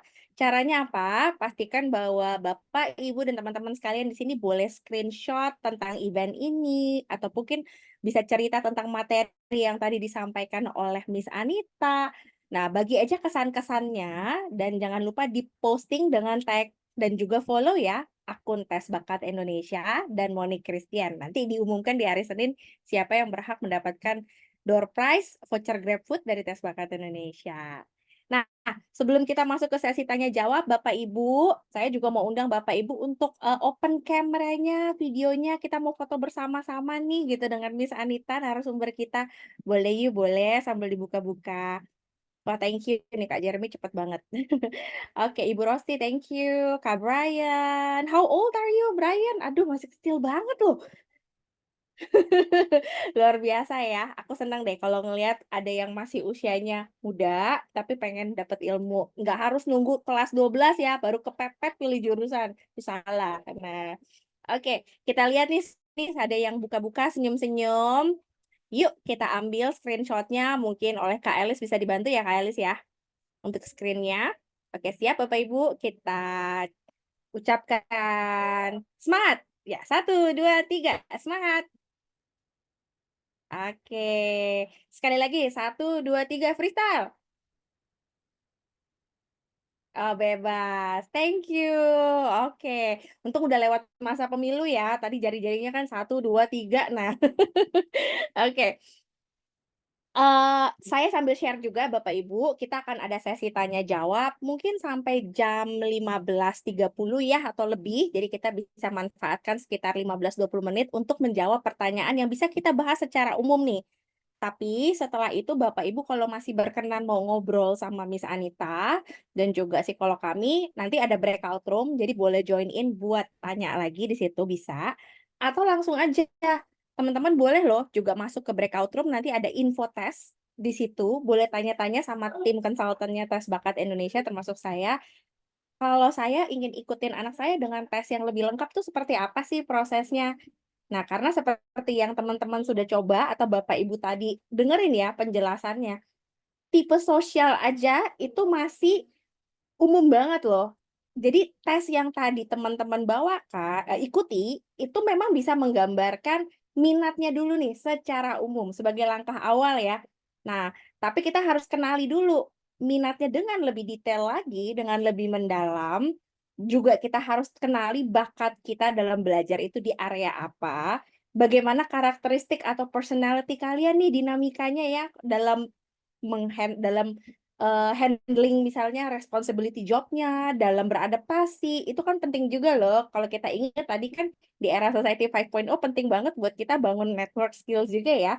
Nah, hal-hal seperti itu sebenarnya akan bisa diketahui melalui program tes kita yang komprehensif di Tes Bakat Indonesia. Makanya khusus buat semua peserta seminar yang sudah hadir hari ini, nanti bisa mendapatkan potongan sampai 700.000. Nah, ini di sini saya lupa nih, bukan 300.000 loh, tapi diskonnya up to 700.000 loh teman-teman. Jadi nanti boleh tanya-tanya aja, kira-kira tesnya seperti apa. Dan tentunya promonya hanya berlaku setelah seminar ini.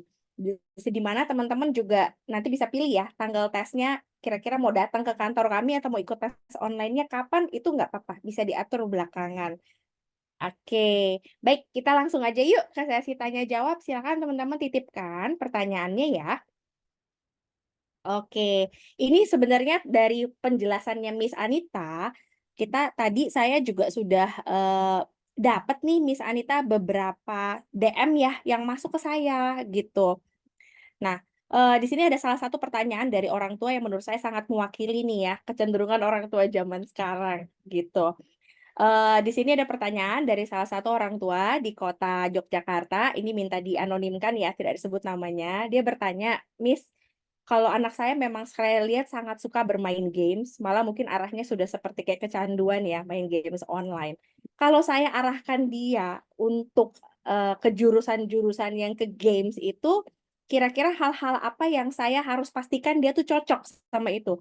Karena ya bermain sama profesinya beda ya. Tadi Miss, Anita juga sebutin ternyata kalau anak yang suka main games kan, ada beberapa tipe jurusan dan profesi di dalamnya, mulai dari game reviewer-nya ataupun sebagai pemain game ya, kita ngomong e-sport ya, gitu.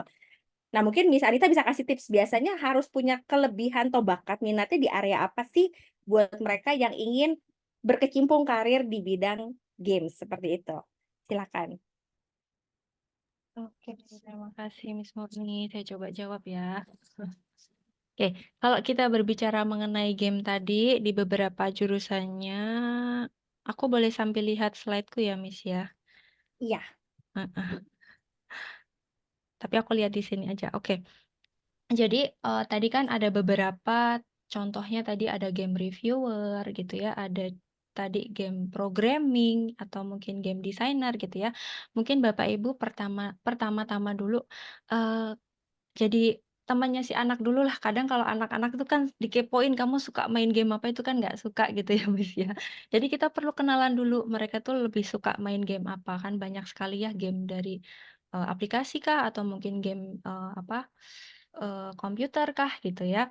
Nah, dari situ ketika sudah kenalan, ketika mereka sudah mulai mau terbuka, kita bisa tanya-tanya tuh, kamu sebetulnya main game itu ada nggak sih ketertarikan untuk memperluas apa ya? Memperluas hobimu itu. Ada loh profesi-profesi yang menarik gitu kan misalnya. Dan tentunya biasanya teman-teman yang suka hobi game pasti kenal kok Miss untuk, game reviewer kayak tadi yang saya sebutkan Kak Just No Limit pasti mereka tahu gitu ya. Ibu mungkin bisa kepoin gitu ya. Tertarik nggak ya untuk jadi, apa namanya, konten kreator kayak kayak Just No Limit misalnya kayak gitu dan lain sebagainya. Ketika sudah ditemui, maka kita juga harus memastikan tadi ya Miss kemampuan-kemampuan apa yang sekiranya mendukung ya. Kalau kita bicara mengenai game ya kalau secara potensi gitu ya, Miss, ya, kita perlu memastikan, anak itu ya otomatis minat di bidang art, kemudian kemampuannya itu oke untuk di bagian kemampuan, spasial gitu ya, Miss, membayangkan objek,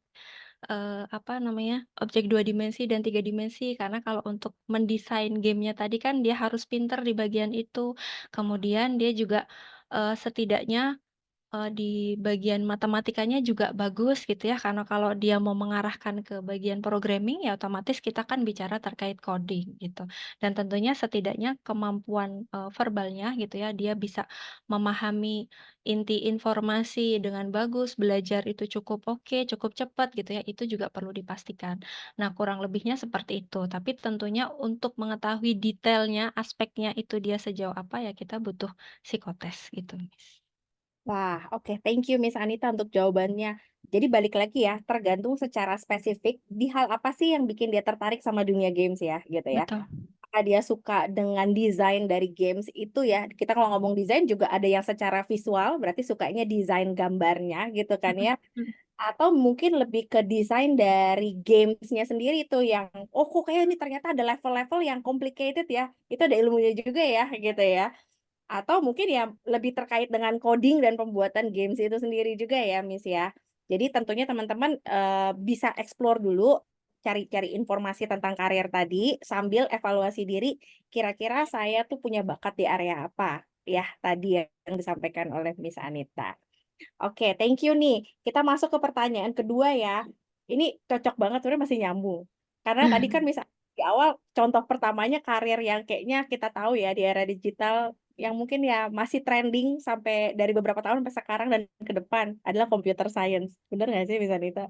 Iya. Nah, tapi Kak, case-nya adalah gini, banyak orang tua yang ingin anaknya masuk computer science, tapi ada juga tipe anak yang saya pengen ke situ, tapi saya nggak jago matematika. Nah, itu gimana tuh? Ada dilema tuh misalnya. Apa ya? Betul, dilema sekali ya gitu. Mau ke komputer tapi nggak suka matematika gitu ya, Miss, ya? Hmm, Oke oke oke. Ya, bisa nanti sebetulnya gini ya, Miss, kalau kita berbicara mengenai komputer, mau computer science, mau, komputer programming dan lain-lain gitu ya, itu pasti butuh basic, analogi matematika gitu, Miss, tentunya. Gimana dong ya?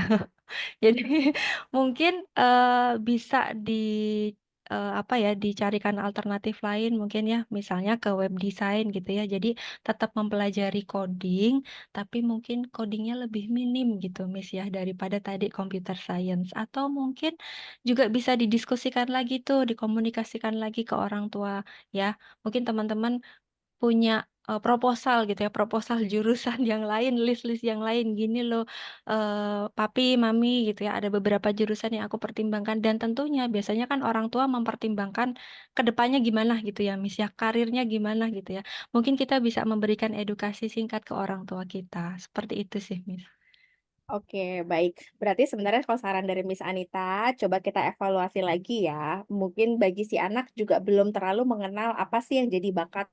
Banyak loh murid-murid yang saya temui ya, Miss Anita merasa dirinya tuh, oh enggak, saya nggak bakat di bidang itu. Tapi mungkin nanti dari hasil tes itu bisa menentukan atau memberikan masukan baru bahwa ada hal yang belum dia eksplorasi aja, tapi dia Betul. punya potensi di situ, Iya. gitu, Miss ya. Oke. Oke, kita masuk ke pertanyaan berikutnya ya, Miss Anita. Saya akan pilih juga nih dari pertanyaan yang masuknya live-nya direct ya, gitu. Eh, oke, Bapak Ibu, nanti tadi kalau ada yang ketinggalan penjelasan secara detail tentang tadi RIA itu penjelasannya apa, jangan khawatir, sesi ini kami rekam, nanti kita akan tayangkan di YouTube untuk Bapak Ibu bisa review lagi. Nah, tapi kita boleh contohnya kan ya, gitu ya.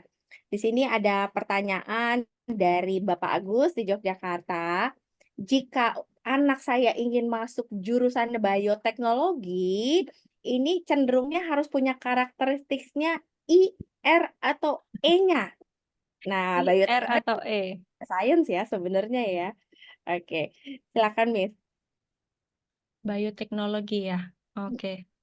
Eee Kalau bioteknologi kan berarti lebih suka untuk menganalisis gitu ya, Miss, ya. Lebih suka untuk, berada di dalam, ruangan dan menganalisa mungkin di lab gitu ya, misalnya ya. Jadi mungkin yang bisa dipertimbangkan tadi lebih ke tadi apa, Miss? I, E, dan I, investigatif, realistis, investigatif? enterprising. Oh, oke. Mungkin yang perlu dipertimbangkan adalah lebih ke I-nya atau ke investigatifnya karena tadi ya seperti yang saya sudah jelaskan di investigatif itu dia lebih cenderung suka untuk menganalisa, lebih cenderung suka untuk apa namanya menyelesaikan masalah gitu ya dan tentunya lebih suka untuk hal-hal yang bersifat teoritis atau konseptual seperti itu, Miss. Oke, jadi pastinya perlu didominasi dengan tipe investigatif, suka menganalisa. Nah, masalah kemampuan bisa menganalisa atau tidaknya, ya itu Harus. dibuktikan lagi dengan mereview kembali ya, Bapak.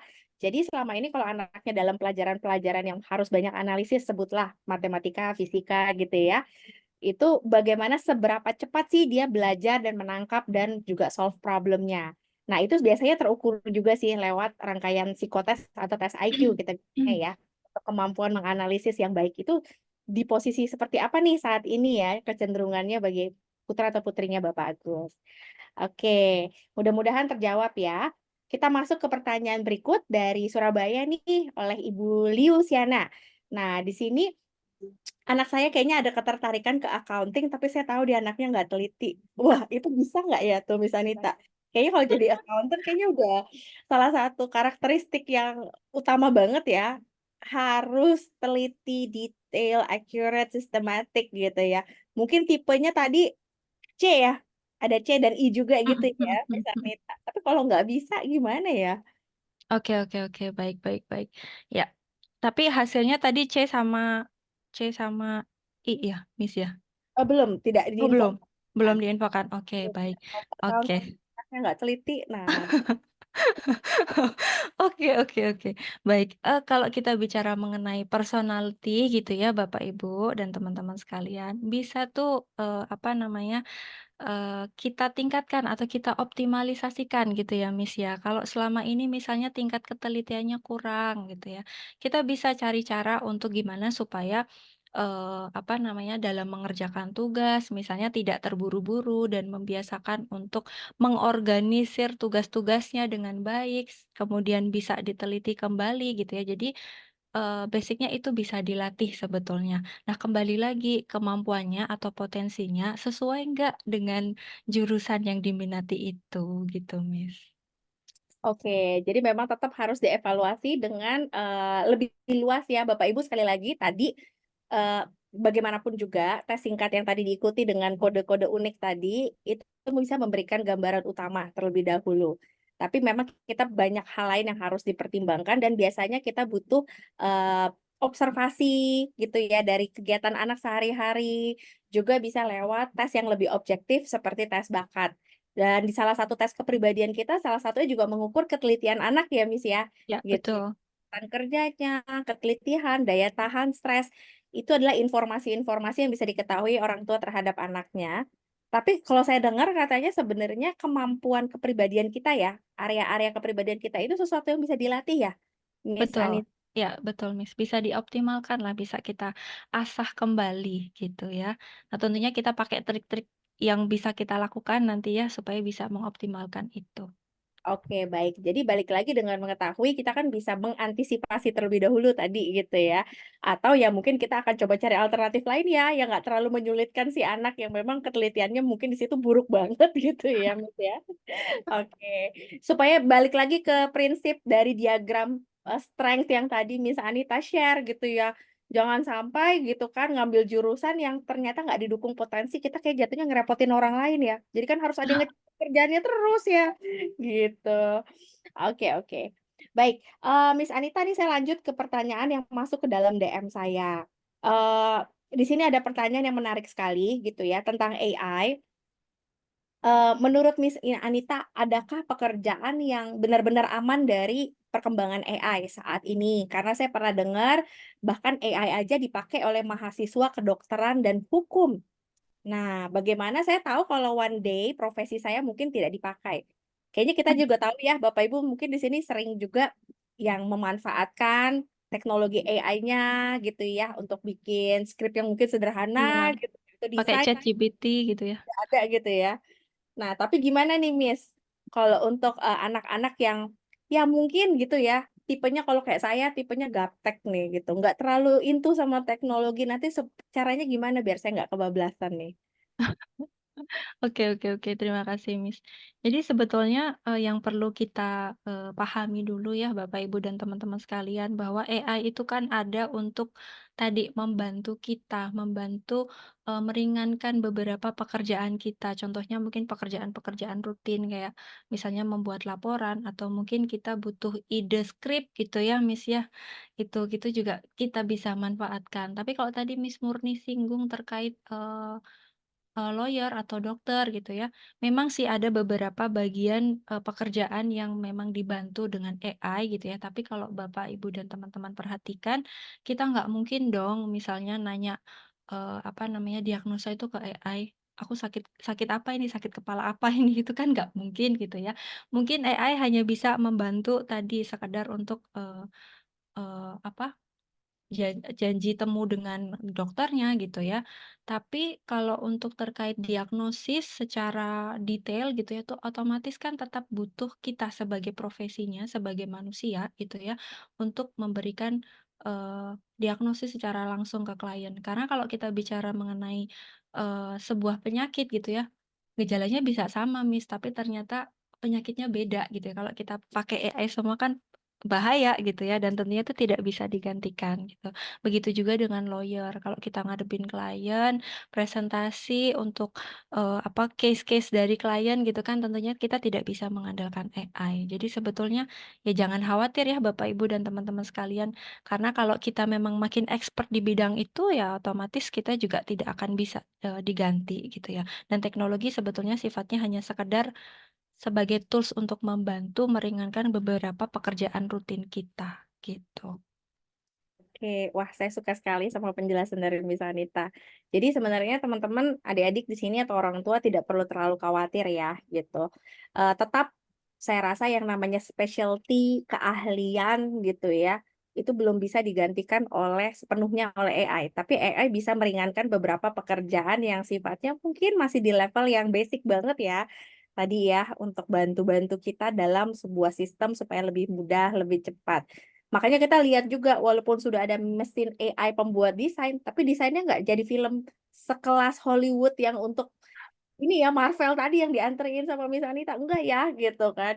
Tapi mungkin hanya untuk mockup-mockup video-video singkat, iklan gitu ya. Jadi pinter-pinternya kita juga memanfaatkan gitu. Oke, Miss Anita, ini ada pertanyaan yang sebenarnya lebih related ke tes bakat kita sih gitu ya. Pertanyaan orang tua adalah, "Miss, kalau anak saya masih di usia yang SMP saat ini gitu ya, apa benar sudah bisa kelihatan bakatnya di area apa? Atau cocoknya untuk di jurusan apa?" Karena terus terang saya melihat anak saya sendiri seperti masih santai banget dan clueless. Nah, kalau Miss Anita mungkin orang tua di sini ada yang mengalami ya. Itu bagaimana sih gitu tipsnya atau memang ada tes bakat yang bisa bantu seperti itu? Oke oke, terima kasih. Baik, kalau berkaitan mengenai bakat ya atau minat gitu ya, kalau bakat sih sebetulnya sudah kita dapatkan gitu ya, Miss, ya dari kita lahir gitu ya, mungkin akan terlihat dengan seiringnya waktu gitu ya, tapi mungkin minatnya nanti akan berubah gitu ya seiring berjalannya waktu. Mungkin habis nonton film ini minatnya jadi berubah, kemarin dokter, sekarang lawyer gitu ya.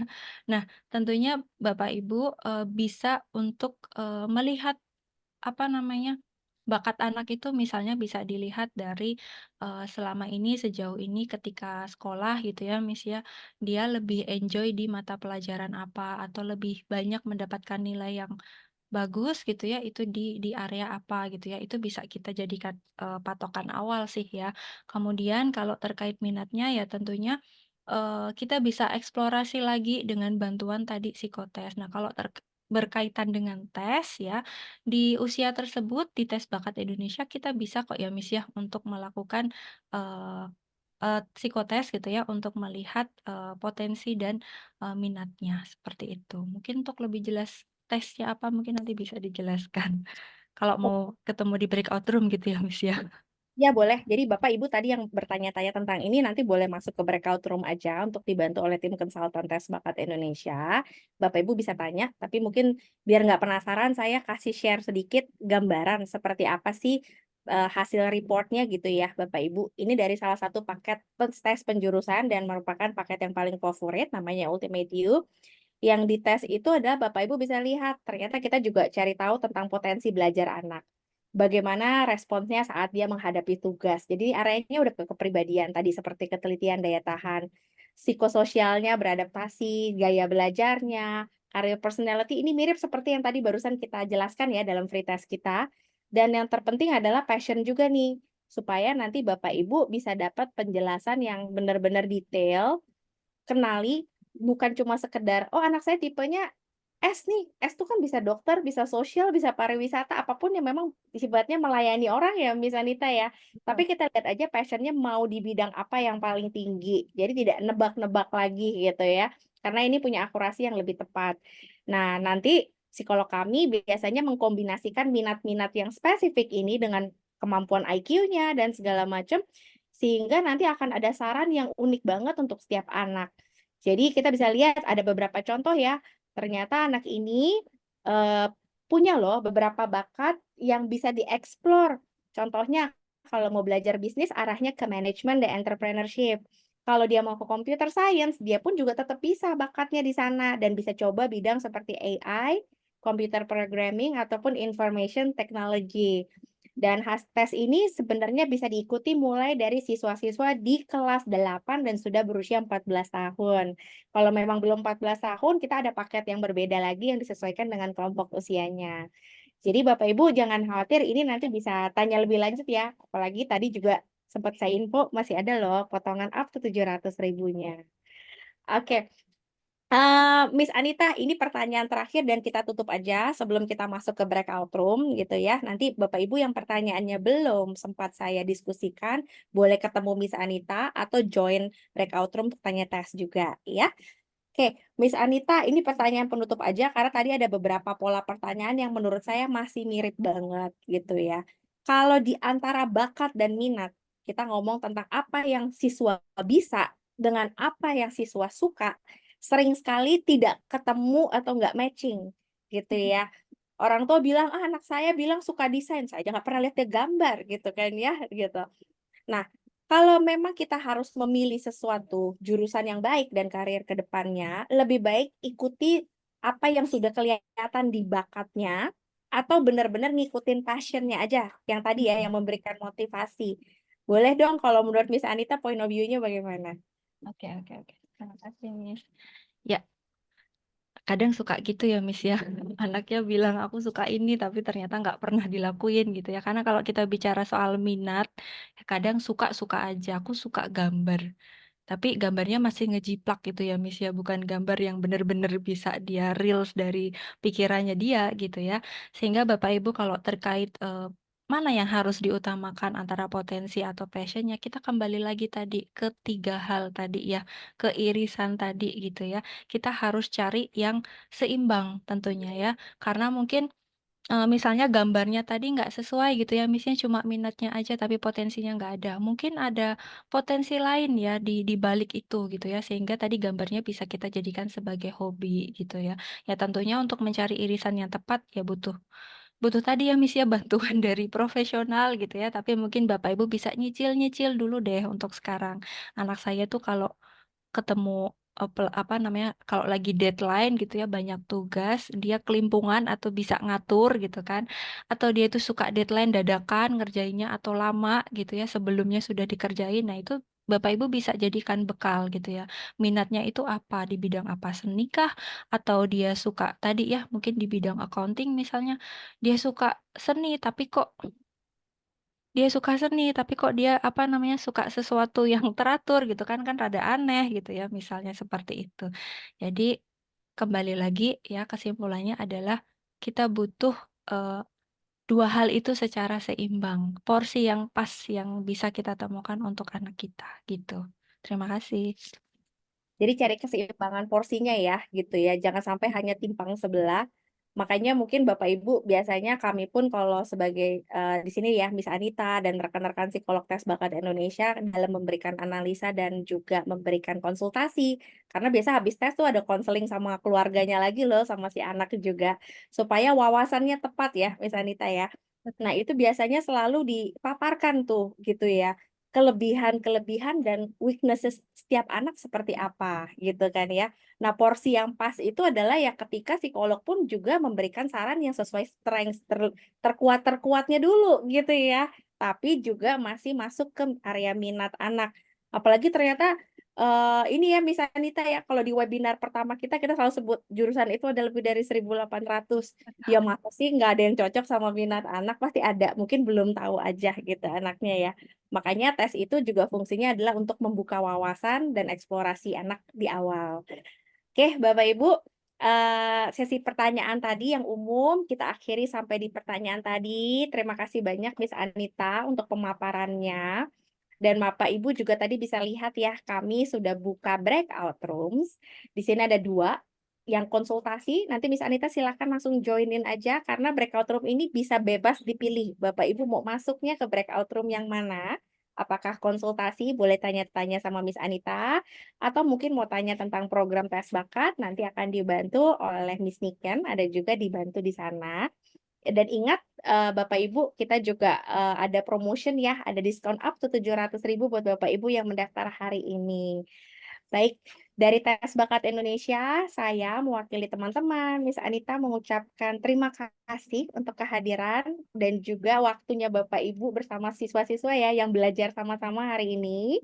Nanti boleh ditunggu di YouTube-nya Tes Bakat Indonesia kita akan unggah ya, sehingga Bapak Ibu bisa pelajari kembali atau dengerin lagi kan tadi yang bagian yang mungkin belum didengarkan secara lebih detailnya gitu ya. Dan tentunya Bapak Ibu stay tune aja, bulan depan kami pasti ada webinar lagi untuk buka wawasan, bantu anak-anak benar-benar supaya mereka juga kenal gitu ya profesi-profesi yang unik. Mereka juga tahu cara menggali diri yang tepat gitu ya. Kalau Bapak Ibu butuh informasi lebih lanjut, jangan lupa langsung follow aja Instagramnya Tes Bakat Indonesia dan Monik Christian. Kita tunggu ya unggahannya. Nanti hari Senin kita bagi door prize GrabFood-nya buat Bapak Ibu yang berbagi kesan tentang seminar hari ini. Terima kasih banyak Bapak Ibu. Terima Saya kasih, Bapak ingin Ibu. di dalam breakout room Bapak Ibu yang memang tidak ingin konsultasi atau tanya-tanya sudah bisa meninggalkan Zoom. Kita ketemu di lain waktu. Untuk teman-teman kami yang merayakan bulan puasa, semoga nanti puasanya juga lancar ya gitu yang tinggal beberapa hari lagi. Sampai jumpa. Terima kasih. Kita ketemu di breakout room. Terima kasih, Kak.